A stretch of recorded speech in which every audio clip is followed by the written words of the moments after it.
एलिमो root stock माइक्रोबडिंग orange.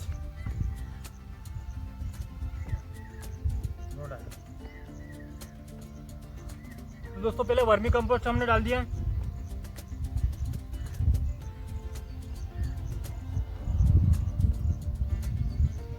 Vermi compost डालने के बाद कुछ मात्रा मिट्टी की,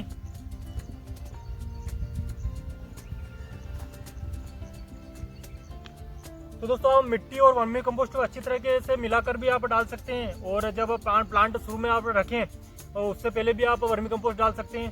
तो अच्छी तरीके से आप बिल्कुल मिट्टी में और मिलाकर जो है गड्ढा अच्छी तरीके से तैयार कर सकते हैं। क्योंकि दोस्तों अभी हम जो प्लांटेशन कर रहे हैं तो आपको देख के लग रहा होगा कि हम जब प्लांटेशन कर रहे हैं तो ऊपर से लगाकर नीचे तक जो हमारा वर्मी कंपोस्ट है तो इसकी एक परत जम जाएगी। तो जब ये रूट है तो ये कब से पॉलीथीन से बाहर निकलने की कर रही थी, तो जैसे ये एक्टिव होगी तो उनको डायरेक्ट जो वर्मी कंपोस्ट हमारा भोजन है इसको पर्याप्त मात्रा में मिलेगा। तो इसकी ग्रोथ भी प्लांट की अच्छी रहेगी और किसी भी प्रकार की कोई प्रॉब्लम नहीं आएगी। तो यही अगर हम ऊपर से देते बाद में तो ये कब लगता और कब नीचे तक जाता, लेकिन अभी जो ऊपर से लगाकर नीचे तक वर्मी कंपोस्ट है इसको पर्याप्त मात्रा में मिलता रहेगा। तो प्लांट में किसी भी प्रकार की ग्रोथ में कोई प्रॉब्लम नहीं आएगी। तो इसका रिजल्ट हमने अनार में देख रखा है, हमेशा ही देख रखा है। तो किसान यही जल्दबाजी करते हैं कि डायरेक्ट जो प्लांट लगा देते हैं और पानी को भी गड्ढे में पहले आप डाल दें, जिसके कारण वो सही से जो है पूरी तरह गड्ढे पर जा सके, उसके बाद आप मिट्टी डालें। तो ये छोटी छोटी चीज़ें दोस्तों बहुत महत्वपूर्ण कार्य करती हैं। तो दोस्तों आप ऊपर से लगाकर नीचे तक जो वर्मी कंपोस्ट हमारा अच्छी तरीके से पूरे जड़ों को मिलेगा और जब हम ऊपर रखते हैं तो वो ऊपर ही रह जाता है। तो ये भी बहुत महत्वपूर्ण होता है। और अब हम इस गड्ढे को भर देंगे।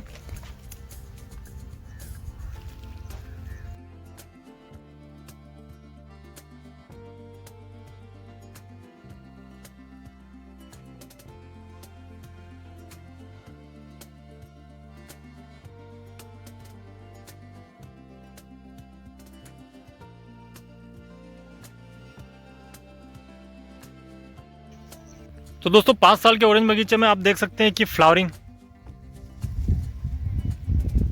कितनी शानदार फ्लावरिंग हो रही है। और दोनों पौधों के बीच में आप देख सकते हैं यहाँ पर गड्ढा कंप्लीट है और ये रूट से ये इन दोनों पौधों की हैं। तो 5 साल का बगीचा हो गया है और 18 फीट पर है, लेकिन दोनों तरफ की जो रूट्स हैं इधर से इधर बिल्कुल टच हो गई हैं। दोस्तों एलिमो रूट स्टॉक के द्वारा तैयार पौधे जो माइक्रोबडिंग द्वारा तैयार हुए हैं और इन पर जो नागपुरी ऑरेंज लगा हुआ है तो इनकी बहुत सारी खासियत है। तो इनकी क्या खासियत है तो आने वाले समय पर जब एलएम वैदिक फार्म पर रिजल्ट मिलेगा तभी हम आपको बता पाएंगे कि जितनी इनके बारे में बताया गया है तो किन किन चीज़ों में वाकई में बहुत सारे बेहतर है। तो रिजल्ट तो दोस्तों हमें मिलेगा, लेकिन जब मिलेगा तभी हम इसके बारे में बता पाएंगे। तो दोस्तों ये प्लांट आप देख सकते हैं पौधों के बीच में हमने लगा रखा है। दोनों तरफ जो है फ्लावरिंग बहुत ही शानदार हो रही है हमारे जम्बीरी पर ग्राफ्ट पौधों की। और ये एलिमो का प्लांटेशन हमने कल किया है पौधों के बीच में। तो प्लांटेशन करने के बाद ये स्थिति है एलिमो रूट स्टॉक की। और ये नई जो क्रॉप है ये भी फुटान ले रही है, आप देख सकते हैं। और नीचे से जो एलिमो की फुटान ले रहे थे वो सब हटा दिया हमने, क्योंकि हमने आपको बताने के लिए यहाँ पर हमने जो पहले नहीं हटाई थी तो इसको पूरा क्लीन कर दिया है। और ऊपर से ही हमने इसको नियमानुसार बढ़ने देंगे। तो देखते हैं क्या रिजल्ट मिलता है। तो यहाँ पर हमने अभी प्लांट किया है तो पूरे बगीचे में भी हम प्लांटेशन करने वाले हैं। और दोस्तों इसी के पास हमने जो है हमने बोला था आपसे कि हम मौसम्बी का ट्रायल भी करेंगे। जो मौसम्बी के किसान हैं उनके लिए तो आप देख सकते हैं कि इन पर हमने जो है निशान लगा रखा था। तो आप देख सकते हैं ये है न्यू सेलर मौसम्बी। इसका भी ट्रायल हम इसी 5 साल के ऑरेंज बगीचे में करेंगे। तो ये एलिमो रूट स्टॉक माइक्रोबडिंग पौधे पर तैयार एलिमो की जो है न्यू सेलर मौसम्बी है। और ये भी न्यू सेलर है, ये भी न्यू सेलर मौसम्बी। और इसी के पास इसके बाद है काटोल गोल्ड,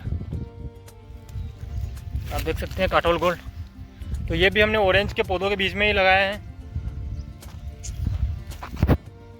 ये है काटोल गोल्ड।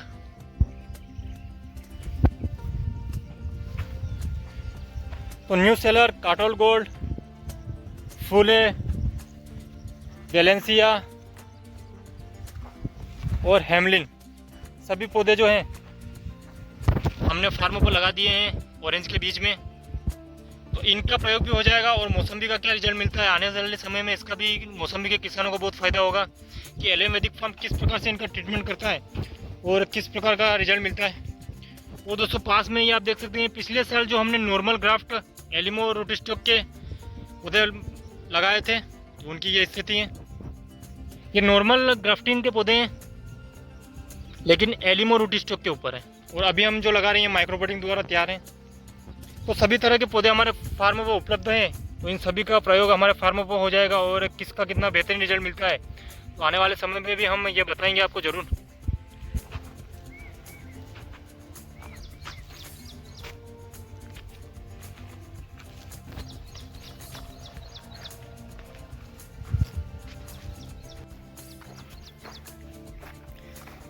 दोस्तों आप देख सकते हैं कि हमारा 5 साल का ऑरेंज बगीचा, तो दोनों पौधों के बीच में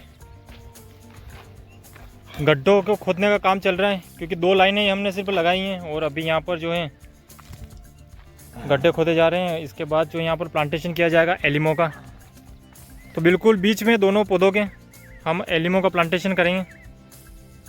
तो दोस्तों 5 साल के ऑरेंज बगीचे में आप देख सकते हैं कि ठंड वाला फल भी है, शानदार क्वालिटी, और गर्मी वाली जो फ्लोरिंग है जो अभी हो रही हैं तो वो भी बहुत ही शानदार है।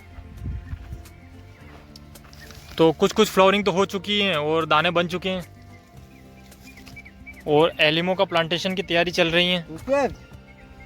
जी बिल्कुल ठीक है, कंप्लीट 1 नंबर गड्ढा है।